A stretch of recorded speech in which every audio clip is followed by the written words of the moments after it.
ಕರ್ನಾಟಕದಲ್ಲೂ ಕೂಡ ಚುನಾವಣಾ ಅಕ್ರಮ ಆಗಿದೆ ಅನ್ನುವಂಥ ಗಂಭೀರವಾದಂಥ ಆರೋಪವನ್ನು ರಾಹುಲ್ ಗಾಂಧಿ ಅವರು ಮಾಡಿದ್ದಾರೆ. ಜೊತೆಗೆ ತಮ್ಮ ಬಳಿ ಇರುವಂತಹ ದಾಖಲೆ ಆಟಮ್ ಬಾಂಬು, ಈ ಆಟಮ್ ಬಾಂಬ್ ಸ್ಫೋಟ ಮಾಡಿದ್ರೆ ಚುನಾವಣಾ ಆಯೋಗ ದೇಶದ ಎಲ್ಲೂ ಕೂಡ ಬಚ್ಚಿಟ್ಕೊಳ್ಳೋಕ್ಕಾಗಲ್ಲ ಅನ್ನುವಂಥ ಆರೋಪ ಮಾಡಿದ್ದಾರೆ. ಆಗಸ್ಟ್ 5ನೇ ತಾರೀಕು ಬೃಹತ್ತಾದ ಪ್ರತಿಭಟನೆಯನ್ನು ರಾಹುಲ್ ಗಾಂಧಿ ನೇತೃತ್ವದಲ್ಲಿ ಕಾಂಗ್ರೆಸ್ ಇಟ್ಕೊಂಡಿದೆ.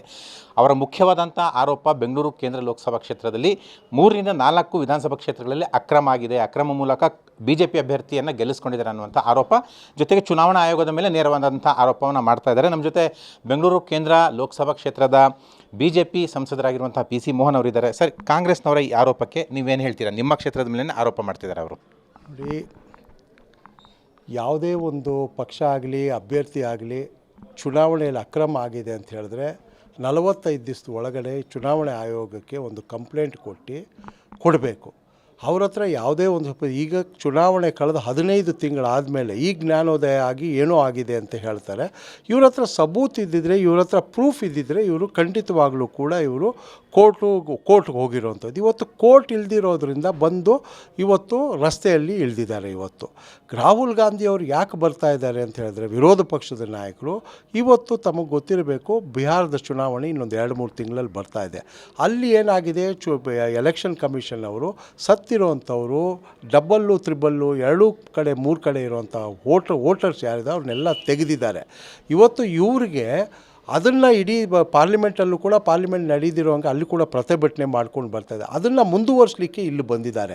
ಇವರಿಗೆ ಬಿಹಾರ ಚುನಾವಣೆಯಲ್ಲಿ ಸೋಲು ಕಟ್ಟಿಟ್ಟ ಬುತ್ತಿ ಅಂತ ಗೊತ್ತಾಗಿ ಈ ಡ್ರಾಮಾವನ್ನು ಇವತ್ತು ರಸ್ತೆಗೆ ಎತ್ಕೊಂಡು ಬಂದಿದ್ದಾರೆ. ರಾಹುಲ್ ಗಾಂಧಿ ಅವರ ನೇತೃತ್ವದಲ್ಲಿ 2013ರಿಂದ 25ರವರೆಗೆ 90 ಚುನಾವಣೆಗಳನ್ನು ಕಾಂಗ್ರೆಸ್ ಸೋತಿದೆ.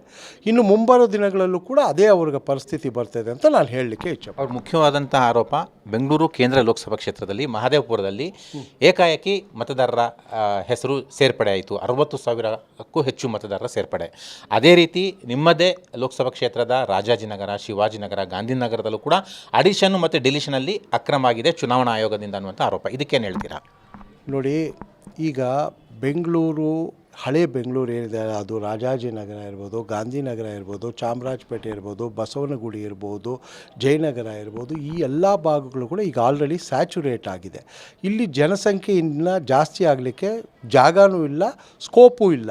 ಈಗ ನಿಮಗೆ ಬೆಂಗಳೂರು ಬೆಳೀತಾ ಇರೋದು ಔಟ್ಸ್ಕರ್ಟ್ಸಲ್ಲಿ. ಅದು ಬೆಂಗಳೂರು ದಕ್ಷಿಣ ಇರಬಹುದು, ಮಹದೇವಪುರ ಇರಬಹುದು, KR ಪುರಂ ಇರ್ಬೋದು, ಯಲಹಂಕ ಇರ್ಬೋದು, ಈ ಭಾಗಗಳಲ್ಲಿ ಜನಗಳು ಇವತ್ತು ವಾಸ ಮಾಡಲಿಕ್ಕೆ ಹೋಗ್ತಾ ಇದ್ದಾರೆ. ಯಾಕೆ ಅಂತ ಹೇಳಿದ್ರೆ ಅಲ್ಲಿ ಇವಾಗ IT ಇಂಡಸ್ಟ್ರೀಸ್ ಆಗಲಿ ಬೇರೆ ಬೇರೆ ಬಂದಿದೆ. ಪ್ಲಸ್ಸು ಅಲ್ಲೇ ಜನ ಕೂಡ ವಾಸ ಕೂಡ ಮಾಡ್ತಾಯಿದ್ದಾರೆ. ಅಲ್ಲಿ ಮನೆಗಳು ಕಟ್ಟಲಿಕ್ಕಾಗಲಿ, ಆಮೇಲೆ ಜಾಗಗಳು ಕೂಡ, ಯಾಕೆಂದರೆ ಅದು ಹೊಸ ಬೆಂಗಳೂರು, ಅಲ್ಲಿ ಇವಾಗ ಜನರು ಒಂದು ಹೋಟೆಲ್ ಕೂಡ ಜಾಸ್ತಿ ಆಗ್ತಾ ಇದ್ದಾರೆ. ಇದು ಸಹಜ. ಈಗ ಏನಿದೆ, ಇವಾಗ 6,75,000 ಓಟ್ ಇವತ್ತು ಏನು ಮಹದೇವಪುರದಲ್ಲಿದೆಯೋ, ಮುಂಬರುವ ದಿನಗಳಲ್ಲಿ ನೆಕ್ಸ್ಟ್ ಪಾರ್ಲಿಮೆಂಟ್ ಎಲೆಕ್ಷನ್ಗೆ 8-8.5 ಲಕ್ಷ ಆಗೋವಂಥದ್ದು ಖಂಡಿತ ಅಂತ ಅನ್ನೋದು. ಅದೇ ತರಹ ನಿಮಗೆ ಬೆಂಗಳೂರು ದಕ್ಷಿಣದಲ್ಲೂ ಕೂಡ ಆಗುತ್ತೆ. ಅದೇ ತರಹ ನಿಮಗೆ KR ಪುರಮಲ್ಲೂ ಆಗುತ್ತೆ, ಯಲಹಂಕಲ್ಲೂ ಆಗುತ್ತೆ, ಆಮೇಲೆ ನಿಮಗೆ ದಾಸರಹಳ್ಳಿಯಲ್ಲಿ ಎಲ್ಲ ಔಟ್ಸ್ಕರ್ಟ್ಸಲ್ಲೂ ಕೂಡ ಇನ್ಕ್ರೀಸ್ ಆಗುತ್ತೆ. ಇದು ಎಲ್ರಿಗೂ ಕೂಡ ಗೊತ್ತಿರುವಂಥ ವಿಚಾರ ಅಂತ ನಾನು ಹೇಳಲಿಕ್ಕೆ ಇಚ್ಛೆಪಡ್ತೀನಿ. ಎಲ್ಲ ಬಹುತೇಕ ಮಹದೇವಪುರ ಬಿಟ್ಟು ಎಲ್ಲ ವಿಧಾನಸಭಾ ಕ್ಷೇತ್ರಗಳಲ್ಲೂ ಕೂಡ ನಿಮಗೆ ಅಲ್ಪ ಮುನ್ನಡೆ ಬಂದಿತ್ತು. ಮಹದೇವಪುರ ಕ್ಷೇತ್ರದಲ್ಲಿ ಮಾತ್ರ ಎಲ್ಲೋ ಒಂದು ಕಡೆ ನೀವು ಕೂಡ ವಿಶ್ವಾಸ ಕಳ್ಕೊಳ್ಳುವಂತಹ ಆ ಸಂದರ್ಭದಲ್ಲಿ ಇತ್ತು. ಕಾಂಗ್ರೆಸ್ನವರು ಅದೊಂದು ಹೊರತುಪಡಿಸಿ ನಾವೇ ಗೆಲ್ತೇವೆ ಅನ್ನುವಂತಹ ಹುಮ್ಮಸ್ನಲ್ಲೂ ಕೂಡ ಇದ್ದರು. ಅಲ್ಲಿ ಮಹದೇವಪುರದಲ್ಲಿ ಯಾವಾಗ ನೀವು ಮುನ್ನಡೆ ಬಂದರೋ ಆವಾಗ ಕಾಂಗ್ರೆಸ್ನವರು ಇಲ್ಲಿ ಅಕ್ರಮ ಆಗಿದೆ ಅನ್ನುವಂಥ ಆರೋಪ ಮಾಡ್ತಿದ್ದಾರೆ. ಏನಾಯಿತು ಮಹದೇವಪುರದ್ದು? ಯಾಕೆ ಇಷ್ಟೊಂದು ಕುತೂಹಲ ಹುಟ್ಟಿಸ್ತಾ ಇದೆ ಮತ್ತು ಅನುಮಾನ? 8 ಅಸೆಂಬ್ಲಿ ಕ್ಷೇತ್ರಗಳಿದ್ದಾವೆ. 2008ರಿಂದ ತಗೊಳ್ಳಿ 2025ರವರೆಗೂ 24ವರೆಗೂ ಕೂಡ 4 ಚುನಾವಣೆಯಲ್ಲೂ ಕೂಡ ರಾಜಾಜಿನಗರದಲ್ಲಿ ನನಗೆ ಲೀಡ್ ಬಂದಿದೆ. ಕಳೆದ ಚುನಾವಣೆಯಲ್ಲೂ ಕೂಡ 39,000 ಲೀಡ್ ಬಂದಿದೆ. ಕಳೆದ ಚುನಾವಣೆಯಲ್ಲಿ ಗಾಂಧಿನಗರದಲ್ಲೂ ಕೂಡ ನನಗೆ 26,000 ಲೀಡ್ ಬಂದಿದೆ. ಕಳೆದ 4 ಎಲೆಕ್ಷನ್ನಲ್ಲೂ ಕೂಡ ನನಗೆ ಲೀಡ್ ಬಂದಿದೆ ಗಾಂಧಿನಗರದಲ್ಲಿ. ಕಳೆದ 4 ಎಲೆಕ್ಷನ್ನಲ್ಲೂ ಕೂಡ ನನಗೆ ರಾಜಾಜಿನಗರದಲ್ಲಿ ಬಂದಿದೆ. ಅದೇ ರೀತಿ CV ರಾಮನ್ ನಗರಲ್ಲಿ ಕೂಡ ಕಳೆದ ಚುನಾವಣೆಯಲ್ಲಿ ನನಗೆ 23,000 ಲೀಡ್ ಬಂದಿದೆ.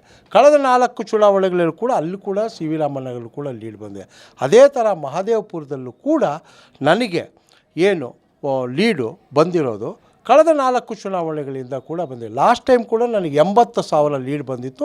ಈಗ 1,15,000 ಲೀಡ್ ಯಾಕೆ ಬಂತು ಅಂತ ಹೇಳಿದ್ರೆ ಮತದಾರರ ಸಂಖ್ಯೆ ಜಾಸ್ತಿ ಆಗಿದೆ. ಇದೇ ರೀತಿ ನಾನು ಕಾಂಗ್ರೆಸ್ ಅವ್ರಿಗೆ ಪ್ರಶ್ನೆ ಕೇಳಲಿಕ್ಕೆ ಇಚ್ಛೆ ಪಡ್ತೀನಿ. ಚಾಮರಾಜಪೇಟೆಯಲ್ಲಿ ಯಾಕೆ ನನಗೆ ಲೀಡ್ ಕಡಿಮೆ ಆಯಿತು? ಶಿವಾಜಿನಗರದಲ್ಲಿ ನನಗೆ ಯಾಕೆ ಲೀಡ್ ಕಮ್ಮಿ ಆಯಿತು? ಸರ್ವಜ್ಞ ನಗರದಲ್ಲಿ ನನಗೆ ಯಾಕೆ ಲೀಡ್ ಕಮ್ಮಿ ಆಯಿತು? ಇದಕ್ಕೆ ಅವರು ಉತ್ತರ ಕೊಡಲಿ. ಅಲ್ಲಿ ಯಾವ ಮತದಾರರು ಇನ್ಕ್ರೀಸ್ ಆದರು? 3 ಕ್ಷೇತ್ರಗಳಲ್ಲಿ ಲೀಡ್ ಕಡಿಮೆ ಆಗಿದ್ದಕ್ಕೆ ನೀವು ಕಾಂಗ್ರೆಸ್ ಕಡೆ ಅನುಮಾನದ ಬೊಟ್ಟು ಮಾಡ್ತಾ ಇದ್ದೀರಾ. 4 ಕಡೆ ಆಗಿದೆ. ಹಾಂ, ಯಾಕೆ? ನಾನು ಅದನ್ನೇ ಪ್ರಶ್ನೆ ನಾನು ಕೇಳ್ತೀನಿ ಅವ್ರನ್ನ. ಎಷ್ಟು ವರ್ಷ ಯಾಕೆ ನೀವು ಪ್ರಶ್ನೆ ಮಾಡಲಿಲ್ಲ? ಎರಡು ವರ್ಷದಲ್ಲಿ, 1 ವರ್ಷದಲ್ಲಿ ಏನಾಗಿದೆ ಅಲ್ಲಿ ಅಂತ. ನಾನು ಕ್ಷೇತ್ರದಲ್ಲಿದ್ದೀನಿ, ನಾನು ಬೆಂಗಳೂರಲ್ಲಿ ಹುಟ್ಟು ಬೆಳೆದಿರೋ ಅಂಥವ್ರು, ನನಗೆ ಗೊತ್ತಿದೆ. ಕಳೆದ 4 ಚುನಾವಣೆಯಲ್ಲಿ ನನಗೆ ಅದೇ ಕ್ಷೇತ್ರದಲ್ಲಿ ಲೀಡ್ ಬರ್ತಾಯಿತ್ತು. 4 ಚುನಾವಣೆಯಲ್ಲಿ ಕಾಂಗ್ರೆಸ್ ಲೀಡ್ ಬಂದಿದೆ. 4 ಕ್ಷೇತ್ರಗಳಲ್ಲಿ ನನಗೆ ಲೀಡ್ ಬಂದಿದೆ, 4 ಕ್ಷೇತ್ರಗಳಲ್ಲಿ ಕಾಂಗ್ರೆಸ್ಗೆ ಲೀಡ್ ಬಂದಿದೆ.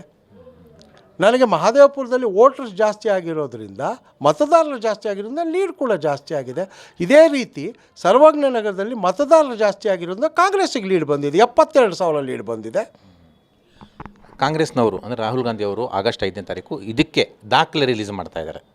ಏನು ಹೇಳ್ತೀರಾ? ನಾನು ದಾಖಲೆ ರಿಲೀಸ್ ಮಾಡಲಿ, ಸಂತೋಷ ಮಾಡಲಿ ಅವರು. ಯಾಕೆಂತಂದರೆ ನನಗೆ ಖಂಡಿತವಾಗ್ಲೂ ನಾನು ಏನು ಹೇಳಲಿಕ್ಕೆ ಇಚ್ಛೆ ಪಡ್ತೀನಿ ಅಂದರೆ, ಇವತ್ತು ಸರ್ಕಾರ ಯಾರ್ದಿತ್ತು, ಯಾರು ಇವತ್ತು ಮತದಾರನ ಇನ್ಕ್ಲೂಡ್ ಮಾಡೋದು ಮತ್ತು ಈಗ ಒಂದು ಎಲೆಕ್ಷನ್ ಪ್ರಾಸೆಸ್ ಮಾಡುವಂಥದ್ದು, ಎಲೆಕ್ಷನ್ನು ಮತದಾರರ ಪಟ್ಟಿ ಸಿದ್ಧ ಮಾಡುವಂಥದ್ದು ಬಂದು ಕಾರ್ಪೊರೇಷನ್ ಯಾರ ಕೈಯಲ್ಲಿತ್ತು? ಸರ್ಕಾರ ಯಾರ್ದಿತ್ತು? ಅಕ್ರಮ ನಡೆದಿದ್ರೆ ಇವರೇ ಮಾಡಿಸಿದ್ದಾರೆ. ಹಾಗಾದರೆ ನಾನು ಹೇಳ್ತೀನಿ, 9 ಕ್ಷೇತ್ರ ಕಾಂಗ್ರೆಸ್ಸು ಏನು ಗೆದ್ದಿದೆಯೋ ಅಲ್ಲಿ ಅಕ್ರಮ ನಡೆದಿರಬೇಕು ಅಂತೇಳಿ ನನ್ನ ಒಂದು ಆರೋಪ ಕೂಡ ನಾನು ಹೇಳಲಿಕ್ಕೆ ಇಚ್ಛೆ ಪಡ್ತೀನಿ. ಯಾಕೆಂದರೆ 1 ಸೀಟ್ ಇದ್ದಿದ್ದು ಹೆಂಗೆ 9 ಸೀಟ್ ಬಂತು? 9 ಸೀಟ್ ಹೆಂಗೆ ಬಂತು? ನನಗೆ ಅಲ್ಲಿ ಅಕ್ರಮ ನಡೆದಿದೆ ಅಂತ ನಾನು ಹೇಳಲಿಕ್ಕೆ ಇಚ್ಛೆ ಪಡ್ತೀನಿ. ನೀವೇನು ದಾಖಲೆ ಏನು ರಿಲೀಸ್ ಮಾಡ್ತೀರಾ? ನನ್ನ ಹತ್ರ ಏನು ನಾನು ಹೇಳ್ತೀನಿ, ಇವಾಗ ಕಾಂಗ್ರೆಸ್ ಅವರು ನನ್ನ ಕ್ಷೇತ್ರದ ಮೇಲೆ ಹೇಳಿದ್ರೆ ನಾನು ಆ ಕ್ಷೇತ್ರದ ಮೇಲೂ 9ರಲ್ಲಿ ಅಕ್ರಮ ನಡೆದಿರ್ಬೋದು ಅಂತ ನಾನು ಹೇಳ್ತೀನಿ. ದಾಖಲೆ ಇದೆ ಅಂತ ಹೇಳ್ತಾ ಇದ್ದಾರೆ ಯಾರು? ಕಾಂಗ್ರೆಸ್ನವರು. ತೋರಿಸಿದ್ರೆ ಕೋರ್ಟ್ಗೆ ಹೋಗ್ಬೇಕಲ್ಲ, ಬೀದಿಗೆ ಬಂದು ಹೇಳ್ತಾರಾ? ಫ್ರೀಡಮ್ ಪಾರ್ಕಲ್ಲಿ ಹೇಳಬೇಕಾ? ಇವತ್ತು ನಮಗೆ ನಮ್ಮ ದುರಾದೃಷ್ಟ ನೋಡಿ, ಇವತ್ತು ಅಪೋಸಿಷನ್ ಲೀಡರು ಅವ್ರಿಗೆ ಸ್ವಲ್ಪ ಕೂಡ ಪರಿಜ್ಞಾನ ಇಲ್ಲ. ಇವತ್ತು ಅಕ್ರಮ ಎಲೆಕ್ಷನ್ ಆಗಿದ್ದರೆ ಅವರು ಕೋರ್ಟ್ಗೆ ಹೋಗಬೇಕು, ರಿಸ್ಟ್ರಿಗೆ ಬಂದು ಪ್ರತಿಭಟನೆ ಮಾಡಬೇಕಾ? ನಾನು ಈಗಾಗಲೇ ಹೇಳ್ದಂಗೆ 90 ಚುನಾವಣೆ ಅವರ ನೇತೃತ್ವದಲ್ಲಿ ಸೋತಿರೋದು ಕಾಂಗ್ರೆಸ್. ಫೈನಲಿ ನಿಮ್ಮ ಕ್ಷೇತ್ರದ ವಿಚಾರದಲ್ಲಿ ಕಾಂಗ್ರೆಸ್ ಆರೋಪಕ್ಕೆ ಏನು ಹೇಳಲಿಕ್ಕೆ ಬಯಸ್ತೀರಾ? ಯಾವುದೇ ಥರದ ಅಕ್ರಮ ನಡೆದಿಲ್ಲ. ಅಕ್ರಮ ನಡೆದಿದ್ರೆ ಸಾಬೀತು ಮಾಡಲಿ ಅಷ್ಟೇ. ಅವರ ಆಟಂ ಬಾಂಬ್ ಏನಾಗುತ್ತೆ ಅಂತ, ಅವರ ಆಟಂ ಬಾಂಬ್ ಏನಾಗುತ್ತೆ? ಒಂದು ಟುಸ್ ಪಟಾಕಿ ಅಂತ ನಾನು ಹೇಳಲಿಕ್ಕೆ ಇಚ್ಛೆ ಪಡ್ತೀನಿ. ಇದು ಬಿಜೆಪಿ ಸಂಸದರಾಗಿರುವಂತಹ PC ಮೋಹನ್ ಅವರ ಮಾತುಗಳು. ಕ್ಯಾಮರಾಮನ್ ಶ್ರೀಕಾಂತ್ ಜೊತೆ ಮಸೂದ್, ಪಬ್ಲಿಕ್ TV, ಬೆಂಗಳೂರು.